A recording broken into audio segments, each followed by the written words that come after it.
মায়াপুরের এটা হচ্ছে মূল প্রবেশদ্বার। আমরা এই পথে মায়াপুরের মন্দিরে ঢুকবো। দেখতে পাচ্ছেন আমরা এ পাশ দিয়ে এন্ট্রি নেব। এন্ট্রি পথ।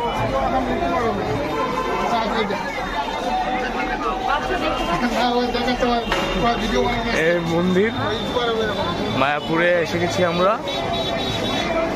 হ্যালো বন্ধুরা, আমরা চলে আসলাম মন্দিরের ভিতরে।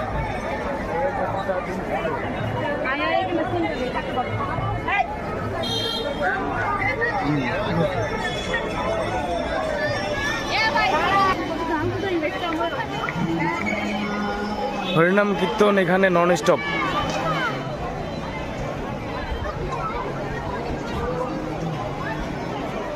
আমি মন্দিরের চারপাশটা ঘুরে ঘুরে দেখানোর